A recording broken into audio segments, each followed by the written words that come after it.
Good morning everyone! Good morning everyone! So, nandito ako ngayon, ini-interview ko si Don Don. Don Don, no? Don Don. So, anong nangyari sa'yo, Don? Nung una po kasi nagkaroon ako ng bukol dito, tapos so parang nung una hindi ko muna masyadong pinapansin. Eh nung nagkaroon ulit ako ng bukol dito naman. Gaano kalaki yung bukol? Parang lang siyang malaki sa jolly, yung parang ano sa Juduran. Oo. Yung bilog na puti. Oo. Parang ganun kalaki. Oo. Tapos nung pina-check up ko sa doktor, sabi naman hindi naman cancerous daw dahil malambot naman. Oo. Hindi siya matigas, saka naggumagalaw. Oo. Eh so yun, ikinento ko po kay Ma'am Cora na ano, Saan yung bukol? dito po siya eh.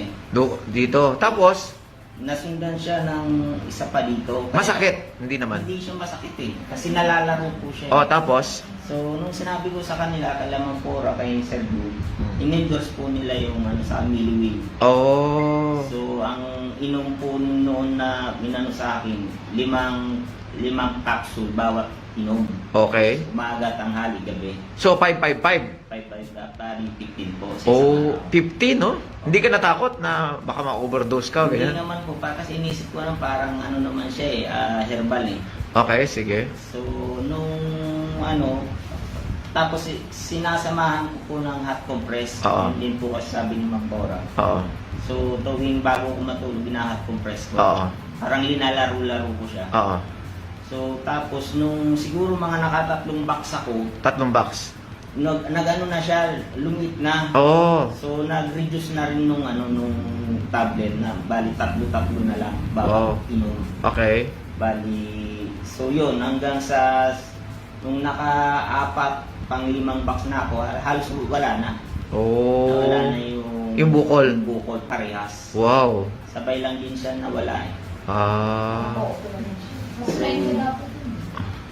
So yun, yung sabi naman kasi nung doktor, pero wala silang binigay na gamot. Oo. Hindi naman daw Cancerous. hindi naman cancerous. Okay. So kaya Pero tatanggalin dapat. parang ganun yung ano nila, kung hindi mawawala, kasi pinapabalik ako nun eh. Oo. Hindi ka na bumalik. Hindi naman ako bumalik dahil Nawala na. Nag-take ka ng Meliwil. ano lang siya eh, mga 1 buwan lang eh. Oh. 1 buwan lang. Grabe, no? Kasi Okay. yung isang ganito kasi bali 1 week lang eh. Okay. 5 yung inom ko eh. Wow. So nung Ano pa naramdaman mo nung nagtitake ka ng Meliwil? Siyempre, inano mo sa bukol. Pero, ano naramdaman mo sa katawan mo? maganda po siya sa katawan kasi pati yung parang yung pag-ihi na nadadagdagan din yung ano nung ihi, yung parang magaan. Magaan. Oo, magaan sa ano. Magaan sa katawan. Oo, magaan sa katawan.